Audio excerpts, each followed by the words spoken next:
Fewer babies being born, so our future customer base is smaller. Add rising costs and anxious families, and this isn't just a cliff.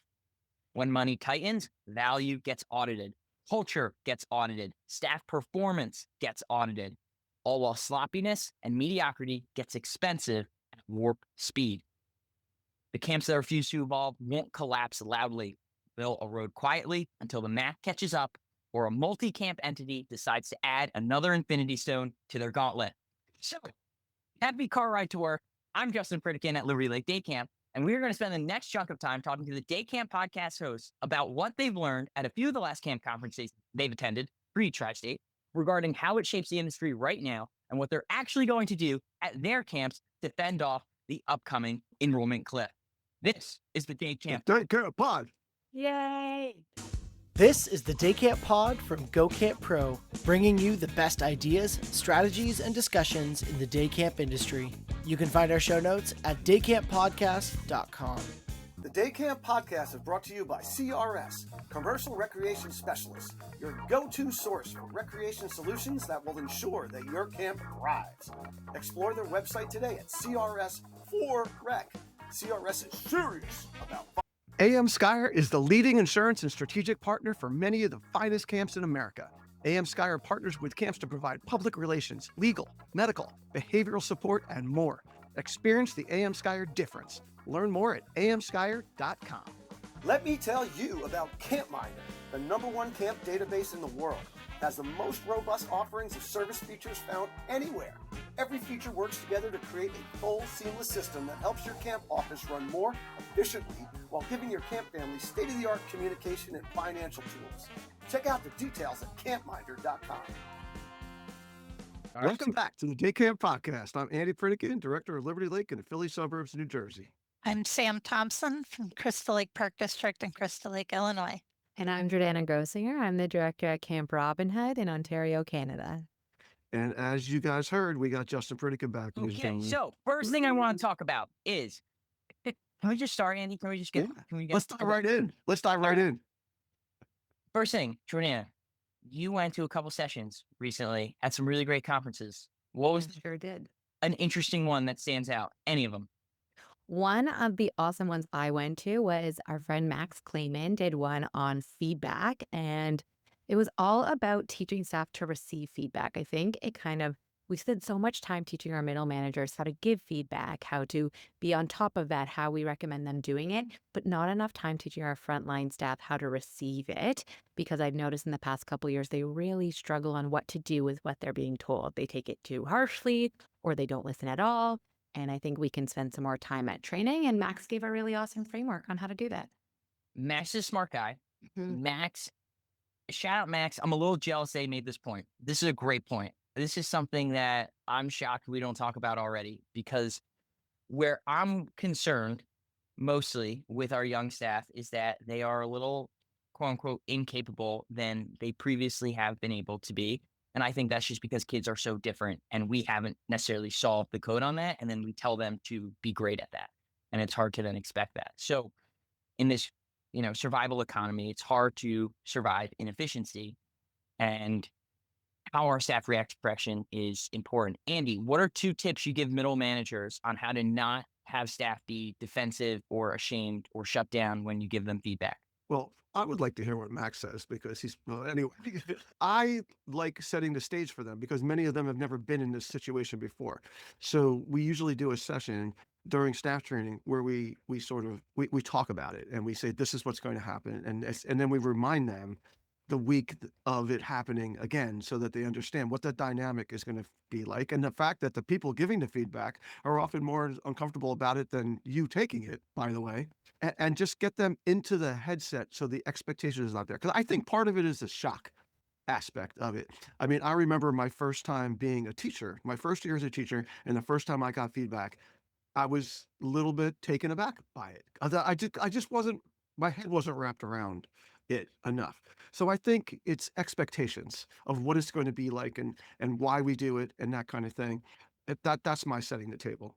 Justin, can I jump in for 1 sec just to add on to this? Yeah, pile on. I think that this whole idea of mediocrity and I like to tell my leadership team, like, we need to take on that awkwardness from some of our staff as well. Like, I'm all for some social consequences too that might happen when we don't kind of meet those expectations.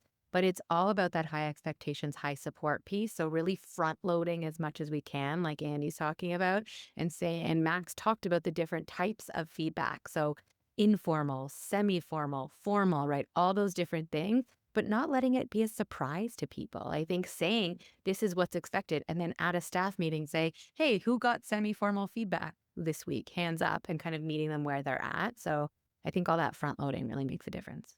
And I think timing is a big issue.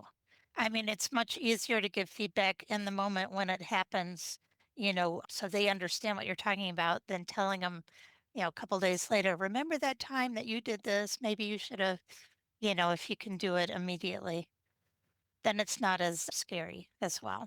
I find that sometimes people have been made to feel that like feedback is a threat instead of a tool. And a good framing I was taught was to like just say it as advice. Always say, hey, I have some advice for you instead of saying I have feedback for you. And you say the exact same thing that you would say, which is basically like, just do this completely differently and this, that, and the other thing.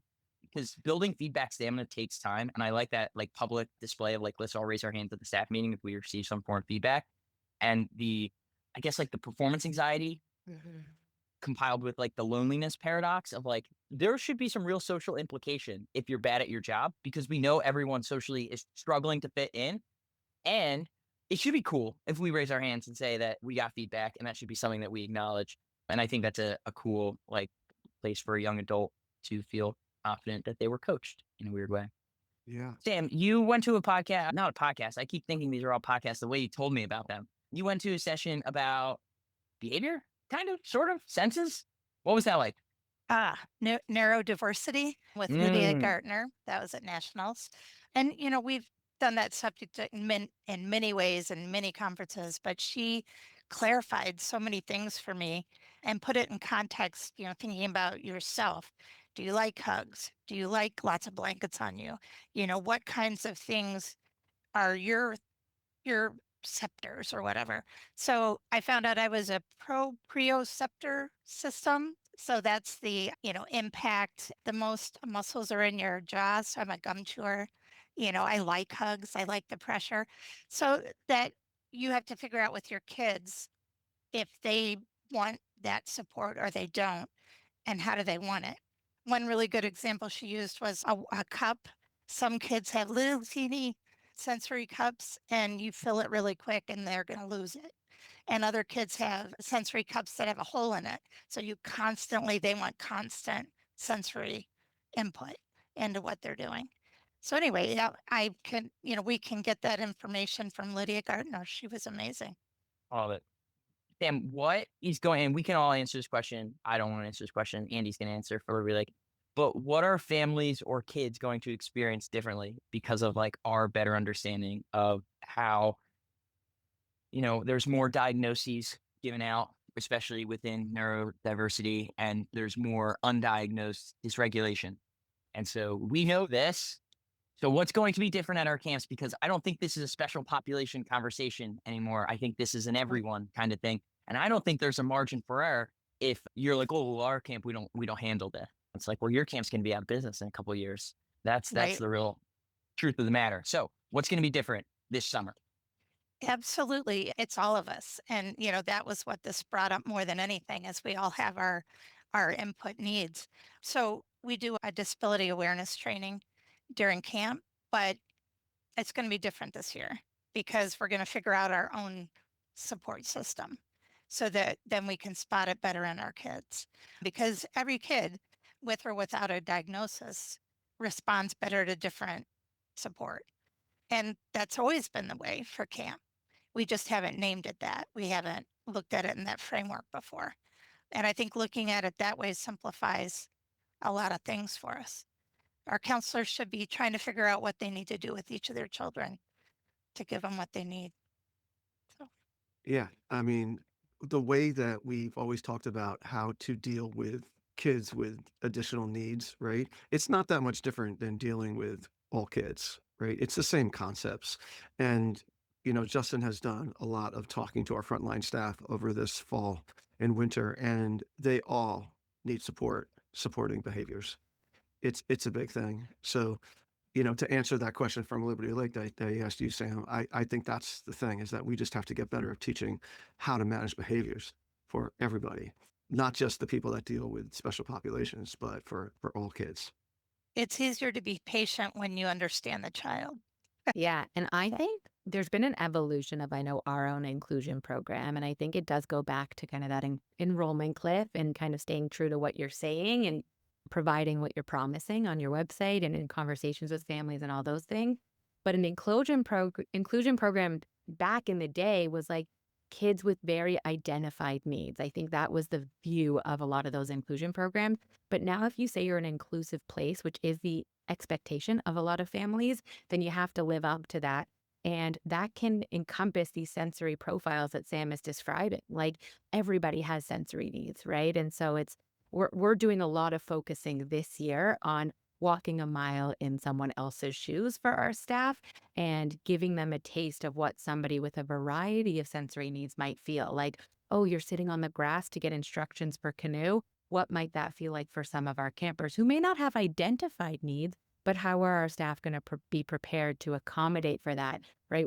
How can they problem solve in the moment? Oh, here's a towel to sit on. Maybe you can sit at the picnic table. Maybe, it's okay to stand. You don't have to be sitting on the grass because of what it's doing for your sensory needs there. I love it. I think that the most common phrase I saw on a camp website, I was studying a bunch of camp websites for like a whole year. I was just going on as many. If I met you, I went on your camp website and I stalked it. And there's so many like we meet kids where they're at kind of line. And it's like, what does that actually mean in this day and age? How do you live that? And the sensory seeking and sensory avoiding, and some kids need movement, so on and so forth. I think that the big shift that I experienced at Everwood that I thought was really cool was especially at lunch, where they were like, "Yeah, you can have some kids sit over here, you have some kids over here," and then like I talked to staff at Liberty Lake, and they're like, "Yeah, it's so hard to get all the kids to sit at this one table." It's like, why are we fighting this battle? Does this actually matter? Why are people going gray over this? It's interesting. And so that's just a nice little like perspective of it. That's not mind blowing, but I think that sometimes where I find our staff struggling is they don't, we don't necessarily train them on how to interpret behavior rather than just try to control it. And they label something as defiance. That's just dysregulation or even program mastery. The kid's just bored. They've been here for 8 years and the program hasn't changed with them. And they're kind of just done with it. And then we have this pressure of like, we have to be great and performance anxiety. And then that like 16-year-old is never going to be kind of crashes and burns in front of you. And you're just like, oh my God, it's okay. And they're like, what? So that's Andy's favorite part of the job. He loves when that happens. By the way, I want to shout out Camp Wingate Kirkland on Cape Cod, who allows their kids to sit anywhere for lunch, which I think is so anti what most camps would want, and especially like at Liberty Lake, where the group is not together that much, and it's just one of the few opportunities for them to be together. But they do it for a lot of the reasons that we said, because the kids are just happier, they're spread out, do what they want to do, sit what they want to sit, kind of thing. It's interesting. I love looking at your rules from why did we have this rule? What purpose is it serving? Because sometimes you come into a program that has, like you said, a bunch of rules that really are not that important, that can be bent or changed. But I think that our staff maybe don't know what rules can be bent and can be changed. And I think we'll probably get to it. I know at CODA there was a great speaker on generations and talking Let's about go. Let's go. Tell us about Jordan. Let's go. Let's rip. Well, There's no rules. Gene Twangy, I know Andy wants to dive into that, so I'm going to let him do that. But Gene was an incredible speaker, and she talked all about the different generations and how they show up, what their behaviors are, how we can support them in our camp settings, because we have a couple different generations at play in a lot of our camps. But I think a lot of it had to do with like risk taking and trusting themselves and making decisions and that performance anxiety you're talking about. Like they're so unsure of what to do. And it's like we have maybe a couple weeks to instill that in them over the course of the summer. And she talked about a lot of ways that we can do that, looking at trends and things like high school kids these days aren't going out partying like they did before. Like drinking levels have dropped. And at the surface, that might seem like a really great thing, but they don't have any practice taking risks. And that's one example of a risk, but there's lots of different ones. So I thought that was an amazing, amazing keynote. Yeah, she was talking about this is the generation of plastic playgrounds and of kids being in car seats until they're 12 years old. That's now we're dealing with the repercussions of that. It is very interesting. And the adult supervision is part of that too. They're so used to being told what to do and being supervised by adults as opposed to, my generation where we just sort of went out and played. Yeah, and now we're paying for it a bit. But like you were saying, that not going out and partying, not having sex, not getting their driver's licenses. That was an interesting statistic too. And then we think about the precarious positions we put them in at our camps, right? Managing kids in high risk situations and high risk weather and all that kind of thing, fatigued, etc. It's a lot to ask of them. I asked our beach captain one time, he was here 40 years, and I said, what generation was the craziest? And he said, it's got to be the 50s. They were having sex everywhere. I was like, oh, okay, not what I expected. But yeah, so every generation's had something that's been a problem. I think that I'm gonna connect this a little bit to something that Sam did send me in an email prior to this about the dissing culture that's happened at camps, where I don't think people know how to talk to each other the way it used to be done.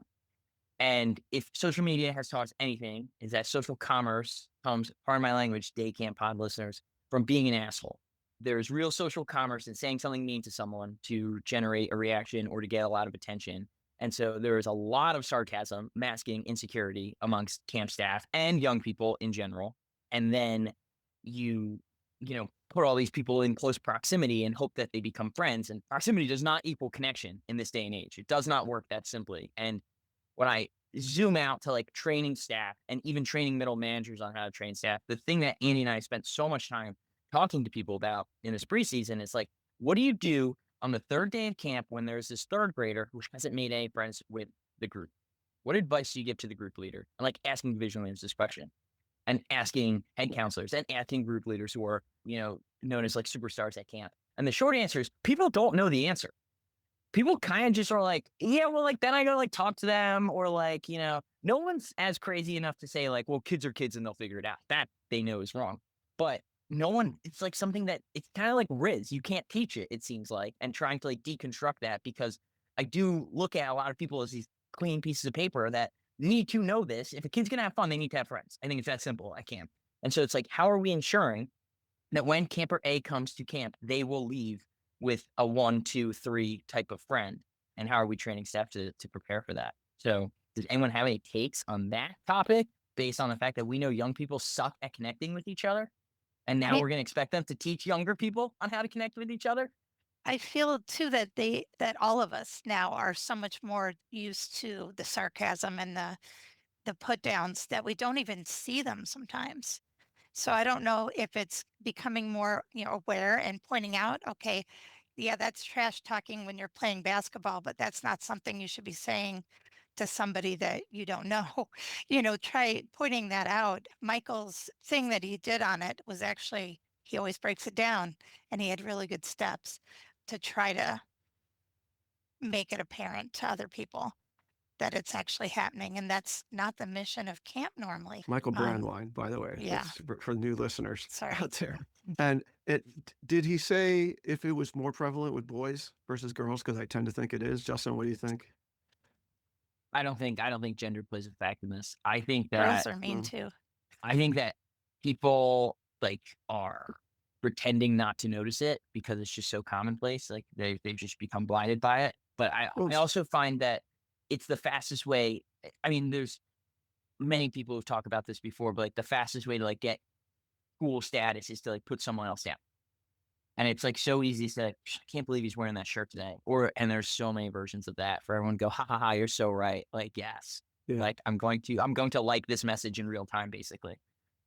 We had a kid last year at Liberty Lake. He was brand new. He started midsummer. He was, I want to say maybe 12 or 13 years old. And he immediately started with that kind of behavior, built up really quickly a lot of social capital amongst cool kids. And immediately all of the administrators wanted to kick him out of camp. And then when we called his parents, we found out he had a learning disability. It was very, very interesting. But he really played into that game, and he sort of knew how to do it. Like he knew how to step it up real quick and become a It core. sounds like this is a Liberty Lake problem that I'm about to like kind of throw at Andy. I was not here last year. I have no comment on this situation. But like at Liberty Lake Day Camp and in most schools, when Johnny curses 5 times, everyone knows what to do with Johnny. When Johnny spends 20 minutes of his time helping Sadie find her necklace that she lost, that her grandma gave her, and he does, no one knows what the hell to do with Johnny. Of like in a good way. And like it goes back to like pro-social cueing and all that type of stuff. But it's like, what are the stakes for this kid to be a virtuous, kind human being when he enters Liberty Lake society? Why should that matter? When in society, it doesn't really matter. It doesn't get you all you want in school.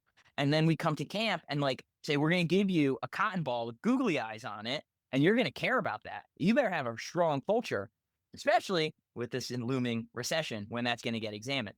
So wrapping back to Janine, is that her name? The lady who spoke at Jean. Coda? I think Jean. Jean. Yeah. Gene Twing. What should we take away from the fact that our kids are more disconnected and are addicted to video games? The Day Camp podcast is brought to you by CRS, Commercial Recreation Specialists, your go-to resource for the latest programming and recreation solutions to help your campers thrive. Check out the all-new Water Tag, where campers suit up in special vests and blast away with high-powered water launchers for the ultimate splash battle. Rev up the fun with new Pump Tracks, a modular, easy-to-install bike course that brings the need for speed to any camp setting. And when it's time to cool down, FLX Shade delivers stylish, innovative shade with maximum coverage and minimal impact on your site. CRS also offers prefabricated cabins, pavilions, and restroom buildings. Everything you need to create a better camper experience. For more info, visit crsforrec.com. That's CRS, the number 4, REC.com. CRS is serious about fun. For over 100 years, summer camps have been an integral part of the AM Skyer world. Today, AM Skyer is a strategic partner for summer camps across the country, building personal relationships and providing valuable resources to their clients and friends. Every day, AM Skyer is proud to support camps and help make them safer. AM Skyer was founded by Abe Skyer in 1920 and is now in the 3rd generation of Skyer family leadership. Henry, Jeffrey, Amy, and the experienced AM Skyer staff eat, sleep, and breathe summer camp, in addition to fostering partnerships with camps that last for decades. Give AM Skyer the opportunity to find solutions for your most challenging insurance needs. They go above and beyond. Trust me, I know. Learn more at amskyer.com. I think that this also ties into another thing at Coda we heard. Smirkanish did an amazing keynote on the Mingle project and just how that is so lost in today's culture. Like the idea of mingling and having conversations, like just not knowing how to go about it. I think combining what I took away from those 2 keynotes and also personally my background with speech language pathology, like I ran conversation clubs for kids with autism, and we focused a lot on specific skills to teach kids. Like I did a whole bit on what's interesting and what's not interesting, and people get like certain amounts of likes, or like what's interesting to one person might not be to the next, or how you share a conversation, those types of skills. I find myself with our staff training inserting a lot of that directly into our training, or in even differences sessions that we do at Robin Hood with some of our groups that are struggling with the things you're bringing up, to really explicitly teach those things, because what's happening is they're not learning it anywhere else. And yeah, it's very niche that we take that on as a camp to kind of teach them those skills. But I think that's what builds to the culture that we have of we're so committed to instilling that in our campers and our staff. And so sometimes veering away from those classic camp training modules and saying, okay, now let's take a minute to really teach some social skills, because they don't have them. So we need to spend some more time. And whether that's doing that yourself with people on your team or bringing in some outside people with that specialty, I think it's valuable. What's one of your favorite ways to teach social skills? Favorite ways to teach social skills? I think small groups and really doing some explicit training on how to have conversations, like how to start conversations and end conversations, and then just doing some practice. And not doing it in like a gimmicky way of like, here's how you have a conversation, but just like some real time scenarios. But being explicit about like at camp, here's how you start a conversation. You can go up to someone and just give them a high five and it can start like that. So I think using real life camp examples. I mean, what she's saying is we need to go 101 a lot more, right? Get better at the basics before we start getting next level. It's another thing we're trying to do at Liberty Lake is sort of strip down things and get to the roots of things. And like I was saying about Sam going to Lydia's session about neurodiverse kids and all that kind of stuff, it's the same concepts. It really is the same concepts. I would go to like rule 0 in this is like, where are the rules of like the space? And like I will not put the camp on blast, but you know who you are. I was at a camp doing a staff training, and it was the first staff training for the camp. And I show up, and they have a no phone policy at their camp.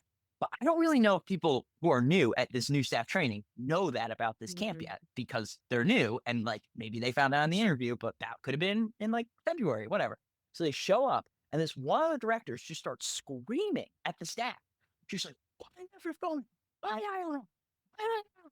And I'm just like, "Oh my God, this is like so uncomfortable." Like for like me to this person like has no idea what's going on, doesn't know the rules of the space. So like, and you expect them to just like show up, know to put their phone away, start chatting up all these different people, which they don't do in real life anyway. And the phone is a defense mechanism. I'll be honest, I walked in the gym today, there was someone I knew, I didn't have time. I just took out my phone, pretend to look at something so I could blow right by them. It's so useful to do that. Okay.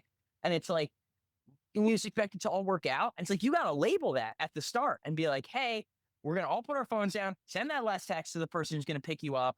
I actually have a poster of my phone number. I make them all add my phone number to their contacts, and then they put their phone away. And then we start staff training. The frame, these are the rules. We don't use our phone. Then we start mingling, doing, whatever this Smirkanish fella said to do. But I love it. I want to just quickly talk about something. I want to wrap this into something that someone else sent me about with Eggshell topics. Who talked about Eggshell topics? Dr. G talked about all the Eggshell topics. Yeah. She's great. Dr. G, she's been on the pod, right? Many Deb times. Balboa, yes. Yeah. Okay. Long time listener, long time guest, Dr. G. Shout out Dr. G. How are we training staff on how to handle awkward conversations? I think it's such a hard thing that a lot of camp directors fully avoid because it's like, I don't even know how to bring that up to you. And we just say things like, oh, yeah, go get your supervisor. But then it's like, what's the supervisor going to do about the eggshell topics? Like when people are bringing up like sex and relationships and doing things outside of camp or disclosing other things to their staff members, it puts them in really tricky positions. And Dr. G had a lot of good recommendations about equipping our staff with language that they can use with the kids to kind of maintain their trust and also point them in the right direction and how to kind of curb those conversations. I know last year at Robin Hood, like we had those situations with our staff were so amazing in those older units that we found that the campers were just like opening up about a lot, and the staff felt so bad that they couldn't like dig into that more and they were struggling. And so we had to have a really important conversation of how to navigate that. I think what that taught me is that we have to start earlier and we have to name it and label it and talk about what to expect and like what the steps are with all of that. Excellent. So thank you, Dr. G. You want to pile onto that, AP? What would you say to a 18-year-old staff member who came up to you and said, Sally's really upset because Sally's aunt died yesterday and she's having a hard day at camp, and just told me that? Well, whether I'm the director or the unit leader or whatever, I would want to talk to Sally and have that counselor be with me so that they could sort of see that it's not the hardest thing in the world, that how to be empathetic and how to, I want to model it for that counselor as opposed to just giving her words and sending her back, because it is hard. And the more you do it, the better you get, plain and simple. And I think that's the hard part, right? These people are just inexperienced and they're not used to it. A kid said an N-word, the kid did this, kid did that. Like there's all these things that it's the first time they've ever encountered it. And it's, we've learned from Gene Twenge and all these other people, like they're really unsure of themselves and they don't want to make a mistake, because our fate's going to be texted all over the place, but on social media, I guess. And it is that performance anxiety too. Like Yeah. I think that our staff aren't comfortable to say, hey, I appreciate you being curious about this, but I can't talk to you about this right now. And we need to give our staff like permission to say that and talk about like when to say that. But boundaries are so hard, especially for the people that are like putting the boundaries in place, I think. We had Yeah. a little boy who lost his dad, and one of my counselors had lost his dad the year before. And I just asked him, I said, "Are you comfortable with him in your group? Is that going to be too hard for you? If he brings up his dad, are you going to be able to talk to him within sensible boundaries?" And it actually ended up being amazing for both of them. It turned out really well. But if you're going to put them in a sensitive situation that maybe they've gone through, you have to ask permission first, because that's their boundaries too. So Right. I mean, the only thing that I've been good at with this, with training staff, is to where they're drawing a line. That this is something that they need to talk about at home with their parents, like in regards to sex and drugs and things like that, and getting staff to not be so empathetic that they want to talk to them about those subjects at camp. I find that a big issue is that staff like take too much ownership of the situation Yeah. and are like, I have to stand in front of this train and it can only hit me because like Yeah. this is my kid. And they start like saying those types of things. And I don't know if any of these CODA people talk about why people are so possessive over this. Maybe this is my lack of not being 50 here to say that this wasn't the I case am in the not 90s. 50, Justin. I was looking at my father. I was looking at the big dog there. I was like, oh, And I appreciate being called 50 at this moment. yeah, sorry. But I just find like I have a lot of conversations with 16-year-olds about like, no, I need to know this like 3 hours ago. Like, what are you talking about that this happened? And so, yeah, but all right, I want to move on. I want to talk about, I kind of want to go 3,000-foot view here and stop talking about specific people and kind of loop. Talking about the enrollment cliff already. Can we just? Yeah, well, that's, can I add one Well, thing yeah. before we switch? yeah, go. When you were talking about staff training, Kim Aycock had a really good idea about the very first day, the ones who come late, and about not embarrassing them in front of everybody in the middle of you just started camp training. So she said to leave a staff member outside the door, and as the late people get there, have them group them together and say, not, why are you late, blah, blah, blah. But what can we do tomorrow to make sure that you're here on time? What can you do? I mean, let's think about this. What's going on? Was it the location? Was it and have them solve it for themselves. And it puts the responsibility back on them. Hey, I've got to change my behavior and I know how I can do it. And they're not embarrassed. And then they can come in on the break. How late were people hypothetically in this situation?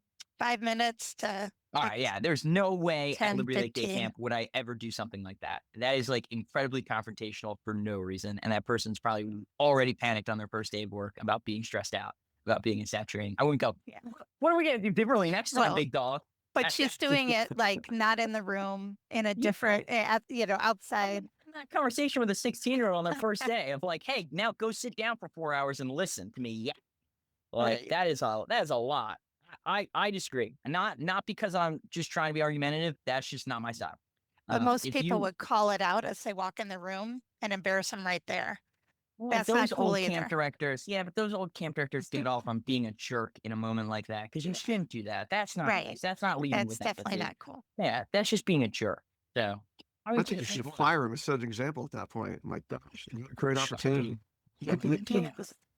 Mickey Mouse over here, Mr. Nice Guy. All of a Just sudden. joking. She also did one other thing with the phones. She had the very first thing that they did be with their phone, like you did, and then they Yeah. put them down, Yeah, which is perfect. Look at this. We Perfect. can all see differently and similarly at the same time. And that is how we get the country back together. Now, I want to talk about the enrollment clip. Justin for president. Yeah. Justin for president. And the Canadian endorsing. That's how it works. Let's say our enrollment drops like 20% over the next 3 years, right? Just like as our own camps. What would you probably blame first for why that happens, outside the fact that there's just less kids? Because I think that where I just want to mention one thing that was really unique about Everwood's growth in the last 3 years was from 23 to 24, it was a little new kid, it was a little retention-y. But from 24 to 25, it was really not a lot of new kids. It was more of retention. And I called it like WAR, like in baseball, wins above replacement, which was like week above previously enrolled. And it went from like, if a kid was enrolled for 4 weeks in 23 or 24, it was like now like 5 to 6 weeks. And we were hitting a 1.2 per one kid. basically, and it was replacing themselves. So we didn't need new kids as much. And now there's this windfall of new kids because word of mouth is high and all these other different reasons. Share great marketing, things like that as well. And so I am under the mindset of like camp is not going to be growing as much as like the only way is either extending people's stay or, we're all competing for the same pie slices of kids. And it's just going to get a little ugly at times when it comes to the amount of marketing dollars we have to spend. So let's just say enrollment drops 20%. And what are we doing differently? What are we blaming? What are we changing? Where's your head immediately jump? Because my bias jumps kind of in like program and staffing. Yeah, well, program, I think, is big because it is a cost benefit analysis, right? Yes, there may be 20% less kids out there, but you could have more of the potential ones if the value of your camp is seen as, it's so awesome, we got to send them. Right? I mean, we're experiencing that right now at Everwood. Right now, they're sort of riding a wave. It's like, you're surfing this wave that's coming. That's great. The question is what happens when the wave hits the beach and then it's not there anymore? And it's up to us to provide that value and get people talking about it and get people thinking that this is so essential. And what we do have working for us right now is that we are human and we are socializing and mingling and all that stuff that kids are not getting in their day-to-day lives because they're so stuck with screens and the technological world they live in and AI and such. So we are this AI proof kind of old school thing, and we need to lean into that, and people are going to want it. The question is, how much are they going to want it? Because it's expensive also. So it's a cost benefit analysis that we have to push them over the fence by offering something that is just so amazing that they have to do it. But that's the challenge. I think that overall value is like extremely important. I think it's interesting how each camp defines program and kind of what that importance is. I know for us, we've gone through an evolution of like, we have a sports camp and there's no way that my kiddos at the sports camp are going to, no offense to any of them, going to be like all-star athletes and all that. Like, that's not what we're teaching them. It doesn't necessarily come down to like those programs enhancing kids' skills to like a great extent. We've really focused on the experience at the program, trying something new. How many kids get to canoe in a pond or climb our climbing wall, right? Like those types of things. But really, it's not even those skills. It's like how they're taking risks, right? It's those life skills. They're working together. They're making new friends, all of those skills. And the power of our staff to have that influence with our campers. But I think that, like you're saying, Andy, like camp is a luxury, right? And so it's like, how do we maintain the value of camp and help our families and our campers see how extremely valuable an experience like that is? I also think that kids won't be coming for as long of sessions at camp going forward, and maybe they're just coming for different parts. But I think if we can really communicate the power and the value of the camp experience to the people that are with us, that's how we keep growing. And I think that a huge drop in that would show that we're not doing the best job we can at really sharing that with our community. Yeah, it's a luxury. We're not daycare anymore because parents are staying home. Wait, Andy, you bring up, I hate this defensive posturing that you're about to step into, that all these day camp people are doing. Oh, everyone's working from home now, and blah, blah, blah, so we don't get them. Shut up. It's on us to build trust and to like break ground and with these families and to get them to stay longer. And I think an area that you both touched on is like, kids can be socially stronger at camp. It's like, how do we measure that so that we are actively training people how to look at that during the summer on a frontline staff, on a middle management side of things, and then being able to help families tell our story better because they can say, hey, Johnny showed up on Monday, couldn't do this. On Thursday, I'm hearing that Johnny's doing this. And by Friday, I'm looking at next summer's cheap rates because I can buy in now and thinking about it. And that is, I think, where a big part of the storytelling aspect of camp, because this is where I don't think a video yearbook saves you as a camp. Right. I don't think that matters as much. And so I'm way more curious on that and less concerned about every reason why it's hard. There are camps out there like mine that are government, that are cheap, that are considered, I hate to say that word, daycare, but 75% of my kids come all 10 weeks. And then I fill in the others with, if there's openings, then they can do, by activity by the week. But we cut out a lot of specialty schedules when we got full. And we would end up going back to trying to meet those needs for the families for what they're looking at. If they need 3 days, they need a punch pass, they need whatever. But in our case, we are not a luxury, and we are essential in a lot of people's existence. So I would like to think my activities are bringing them to the table, but I'm so aware that we're in this situation. Yeah, and the only pushback I have on that, Sam, is that like I still think it is a luxury in a sense because it's like they're picking your specific, like they could go to other programs like that, or they could choose to be busy, like to take off work potentially at a different time to make sure that their kids experience camp for these weeks, for example. So there for sure is that component, and it's different across different camps that you provide in different services. But I do think that no matter what kind of program you run, you want to set yourself apart in a type of way.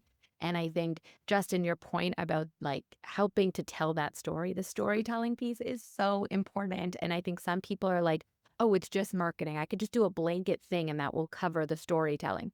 Listen, I've seen the most, like you stalk all the websites, I stalk all the videos. Like there are some incredible videos, but the ones that stand out are the personalized ones, or the ones that are more attuned to like the individual campers and staff. And I think that I know at Robinhood, like we've had conversations of what does it look like to give updates, personal updates to families about the progress of their kids. We are a very large camp. A lot of the time we get the answers of like, there's no way that can happen. How are we supposed to do that for every kid that we have? Well, I don't love that answer. And we are working through that. And how can we be even more individualized to give those updates? Even a unit general update of this is what your kid was doing might not be good enough as we get more and more competitive and as the enrollment gets a little trickier. So I think thinking about that personalization and telling that story in more personal ways is something that we can all work on. You are a leader of your camp and a pillar in your community. When your customers put tremendous trust in you, CampMinder's powerful management tool delivers the day-to-day task support that helps you make every moment memorable and every summer stellar. With 20 plus camp-specific tools in one, CampMinder's user-friendly platform is backed by a full team of engineers who are constantly thinking of ways to help your camp stand the test of time. Visit them today at campminder.com. We've hired people at Liberty Lake to do that job this summer, and we frankly don't have the money to do it. But it's an investment in the sense of like, if it gets 4 kids, it pays for itself. Like if it can recruit 4 more kids from people being able to tell our story and parroting it, which I think is just the goal of something like that. And it's a worthy experiment than a billboard, I find. Cool.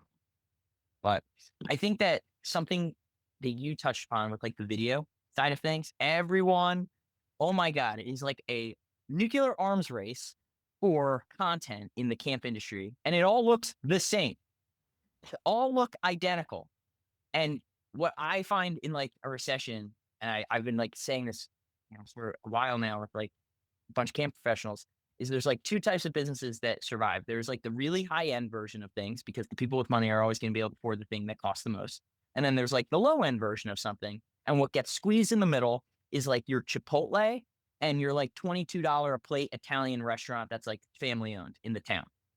They get squeezed because it's like, we're going to go out, we're going to spend $45 on steak and we're going to do it once a month, or we're going to go to McDonald's. We're not going to go in the middle. Even McDonald's is struggling. Wendy's just closed 50 restaurants in New Jersey, whatever. So everyone's hurting. It's expensive. And so what I find is like that nice to have in the middle is what is getting punched out. And that is what I foresee within camp is like the camps that fail to tell their story, that do an okay job, having a good time and are nice and are fine. Nice is not necessary in a recession. And so unless you're essential, and how do you become essential?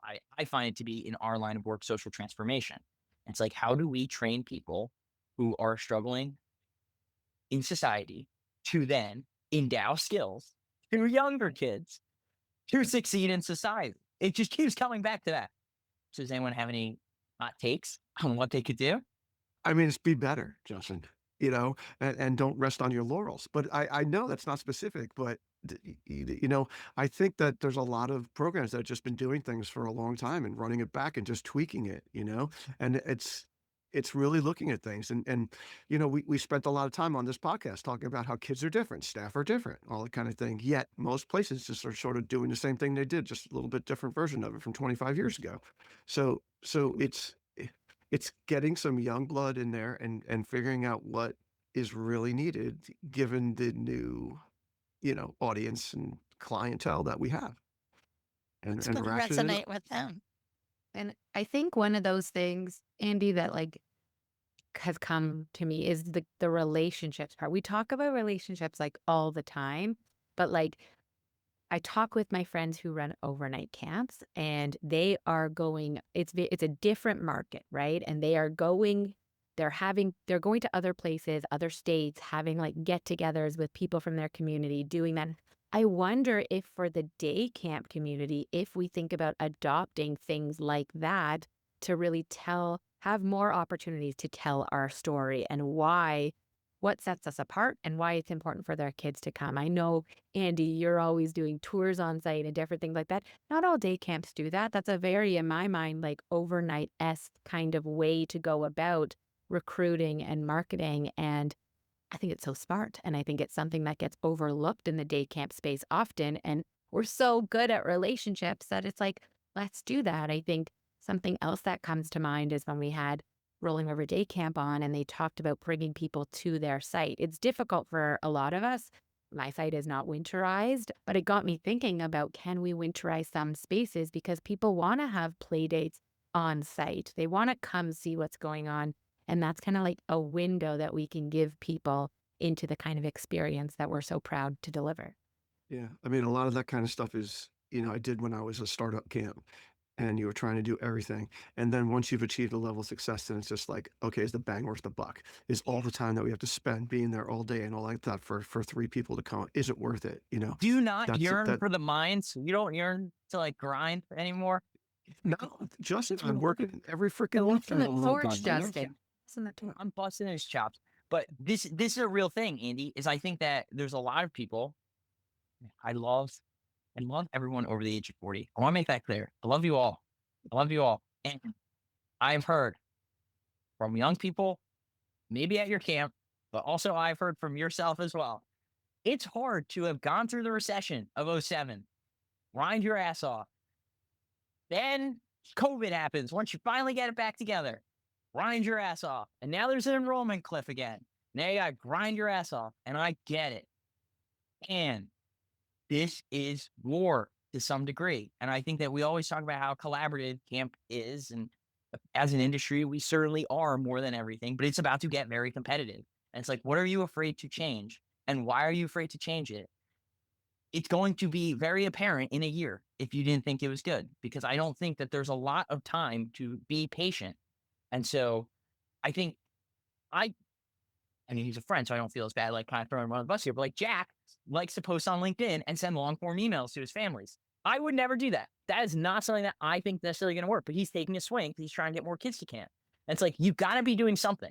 If you're doing nothing and sitting on your hands and going, well, it's all going to just work out because I'm me and I'm super lucky, it's like, that's a crazy strategy. And I hope we're in the same zip code. That would be a great zip code to share. But Yeah, well, I mean, you got to that's be swinging. yeah, you We got to be had swinging.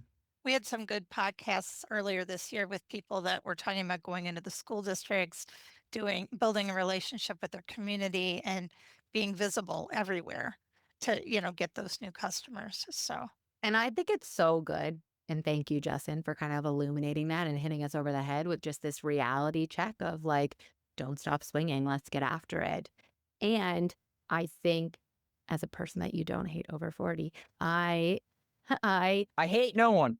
I think that Andy's perspective, because there's such a range of camp directors and ages of camp directors, and yes, people like Andy, and I know for my parents and other directors I know have been through it. Like there has been thing again that you guys have been faced with and overcome and worked really hard. And I think that his version of swinging, if I could use this example, is opening himself up to allowing young people to take opportunities to swing on his behalf and with him. And I know for me, like, I'm super grateful for my parents for allowing me to do that, because I know that that's not easy either for people who have been as entrepreneurial as everybody has been in establishing these things and then saying, you know what? How can I have some new people and new perspectives in there? And I don't think that's super easy. I don't think I would have such an easy time with it as I get older, but I think that's a version of swinging. And so I would encourage more people to do that as well and be open to bringing new faces and really strong children like Justin and I in to kind of help with that if you have them. But that takes a lot of courage as well. And so I think that's a version of swinging that people should be open to. Yeah, no, it's true. And I've been through a few of these, ups and downs. And the default setting for most camp people is it'll come back. Don't worry. Everything's like a pendulum, it'll come back kind of thing. But the world evolves. It just One of does. the coolest experiences that I got to have while in Massachusetts at Everwood was playing with all the kids, like consistently in 23, 24, and 25. I had like real time where I had to play with kids of all ages. And I mean, you talk to a ninth grader in 2023 versus 2025, they're just different. Like, kids are evolving faster and they're bringing real issues. The staff are struggling with feedback differently. Neurodiversity is more mainstream each and every year. Demographic shift, the technology reshaping human skills. Humor is harsher. I'm not trying to bundle everything we've talked about, but where I'm going with it is, like, the game is different. And if you are playing chess, I think it's not even chess anymore. You need to get young people in the room. And, like, if you don't have a Nepo baby that you created, like Frankenstein's monster, like maybe the Grossingers and the Pritikins did in their case, which is a really interesting small business model. Very interesting. You got to add You me know in what? there too. I've got my daughter Exact- coming in. Sam's in now too. So, Yeah. 3 for 3 here. Let's go. And so there's, like, the fun part about Liberty Lake is I show up and there's all these people who just love camp, who are young, who I've gotten to talk to. And that's been the best part of this job so far, is like meeting these 20-year-olds who just love camp and see it from the 20-year-old's perspective who loves camp. And to quote Jess Pritikin, who, if you've never met my sister, she's a barrel of laughs. When asked why she doesn't watch the news at Christmas, she says, well, I can have my own creative thoughts. I don't need to see how horrible the world is, which is a very brave and stunning statement. But where it comes back to this is, like, it's really hard for these young people sometimes to have these creative thoughts, and they need the older person who's maybe seen some stuff to push them. But you can tell them, hey, I want kids to have more fun in this space doing this type of thing. What are your ideas? And when they say, I don't know, and be like, yeah, I don't know too, but what can we do to try to solve that? And then they're going to say, ask ChatGPT. And that's not the worst answer.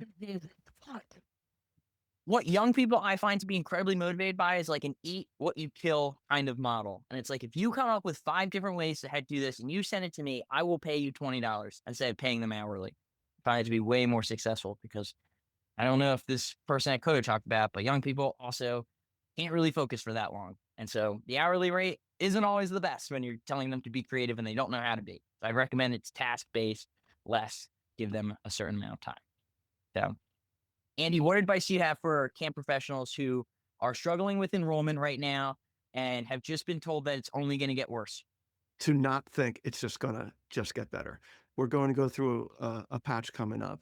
Birth rate used 20 years ago was 3.5 per family. It is now 1.6 in the United States. And replacement rate is 2.1. So we're not even replacing people right now. So we're in an interesting time, and it evolve or die, right? It's just like you have to think about how to make things better and do things differently. And yes, the formula of camp is great. We got these great eager people working with these happy eager kids, right? Like, the concept is sound, and there's no doubt about it. And it's not going to change that much, because that is going to become more and more unique to what people need anyway, and different from what people's day-to-day is. So a lot of it is the storytelling. Justin, I'm glad you hit on that. That is so awesome and true. So we have to get better at telling people what we do. And it can't be the magic of camp and crap like that. It has to be, I wrote it down here. Kids can be socially stronger at camp. Things like that, and expounding on that. So that is my advice. Jordana, Pass the torch. bestow some wisdom on us for the Well- person who's like, oh my God, we're down 10% already.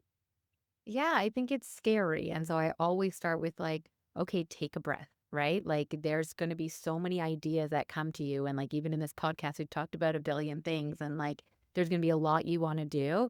And like you are in the driver's seat, but you can always lean on other people to help as well and float around some ideas. But I think you started this by asking like, what would you blame if like the numbers drop? And I think this is when you rise up, right? And you have to take full ownership of getting those numbers back up and really coming up with actionable steps. Because I know for all of us, we want to give young people jobs, right? And the first thing that comes to my mind when like camper numbers go down is like, we're at a position where staffing is actually so high, like the interest in staff positions are so high. And it's heartbreaking that I'm like, I don't have that many positions because some cabins are closing. So I actually don't have as many staff positions as I maybe wanted to. So it's really like turning it into actionable steps that you're going to do. And I think going back to basics of relationships and reach outs, and you got to take risks in that regard too. And they shouldn't be monetary when money is so challenging at times, but I think putting yourself out there is something that you can do. And so taking those risks would be appropriate for right now. I think all of us had somebody when we were coming up who gave us a chance and let us put our ideas out there, no matter what age you are. And we forget about that when it's our turn to be the one to let the people under us have their chance and use their ideas and come up. So, now's the time to be the mentor for those people who are going to be the future. So don't hold on to control. If I was going to give any advice, it would be to get your head out of camp for as much as you can and see what's happening in the world. Because I think there's some really interesting maneuvering that companies and some little strategic people are doing to make this happen. I've taken a lot of inspiration from like wellness clubs and even like med spas, like how they're engaging with their communities to enhance the well-being, as they like to say, of everyone, which is what we're trying to do as camps. And it has been a lot of fun to be challenged to build community from scratch here at Liberty Lake as myself, of like being this like, there's only 17 people that worked here when I was last year out of 350. Like, I don't know anyone who's here, and like having to like start over again, but you just have to put yourself out there and take risks, and you can't complain about stuff you never did. So tough stuff. That is my biggest pet peeve when I go to these conferences. It's people complain. But yeah. And Jordan, you touched on something that when we're still here on the day camp 5 or 15 years, when Andy's like in Florida, meeting with us. Yeah, this is my pitch. In 15 years, we're going to be talking about how there's a recruiting crisis because there was no babies and now they're all old enough to be staff at our camps, and we have no staff, and we're going to have kids again, and it's going to be a whole. It's just, I see it now. I It's just see those cycle. cycles. It's a cycle. And we're gonna have to come up with weird ways to scrape the internet. No. At 16-year-olds that who likes to play point, sports. Matt Kaufman will have an army of robots that you'll be soon. You'll be able to just buy some robots and throw them in there, be art teachers and things like that. Andy, give us 2 minutes on Matt Kaufman's AI session that you went to, that you found very illuminating. 2 minutes. Matt basically has tasked himself in his organization to figure out for people what are the things that they are spending a lot of time on that they wish they didn't have to. And he talks to them, and these people, and he forces them to go step by step through. Okay, first I do that. I take this phone call, I take this email, then I put it in here, and then I move it to, and all this kind of thing. And then he's using AI to create apps to do it for them. And he's saving, hundreds, if not thousands of hours across the board for his team. We're talking about checking medical records. We're talking about compiling personal information for kids to then disseminate out. We're talking about inventory. We're talking about a lot of operational things for sure. Being able to figure out, putting an address in and knowing what the closest bus stop is and how many steps away or is the closest drive. And also, Matt, he's very intentional, right? And he spends an hour a day learning about AI. We should plug his AI thing. Was it I Love Camp? I gotta look that up. Andy's gonna look it up. I'm just gonna say show one notes. thing. I'm gonna put Matt's thing in the show notes, right? But Matt, he is sharing this information openly. He shared it at the Maury Stein conference. He shared it at CODA, and he's sharing it again at Tri-State. And we appreciate you, Matt. And he's got a new book, and we're going to put the link to that too. All right. Andy loves Matt Kaufman more than his own son.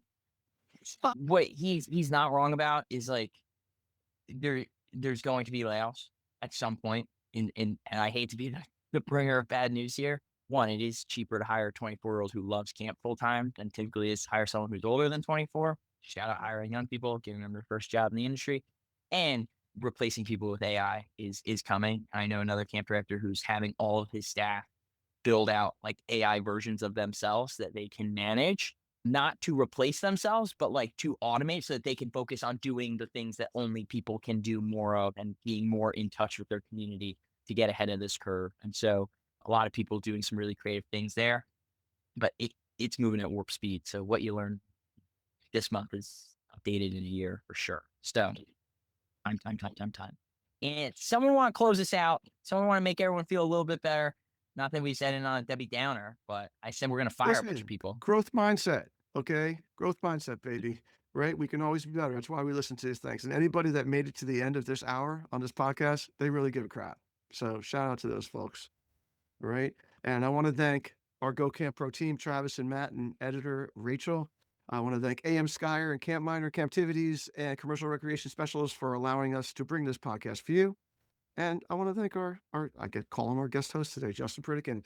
All right. And you can contact him and me and Sam in our show notes at daycamppodcast.com. But not Jordana, apparently. Oh my God, Jordana. You can contact me twice now. Yeah. Absolutely. She might be the smartest. So yeah. So thanks for listening and making yourself a better Day Camp Pro. We'll be back in a couple of weeks. The Day Camp Podcast is brought to you by Go Camp Pro and the Go Camp Pro Podcast Network. Find a podcast for camp professionals of every age and stage at gocamp.pro/podcast. Thanks for listening, friends. Hey, Camp Pros, we love that our industry is built on sharing. In order to foster that spirit, we hope that whenever you share an idea that you learned from the Camp Hacker podcast, conference, summer camp professionals group, or wherever else, that you're quick to give credit where credit is due. That way, we can all encourage more camp pros to share the tips and tricks that will make camp better.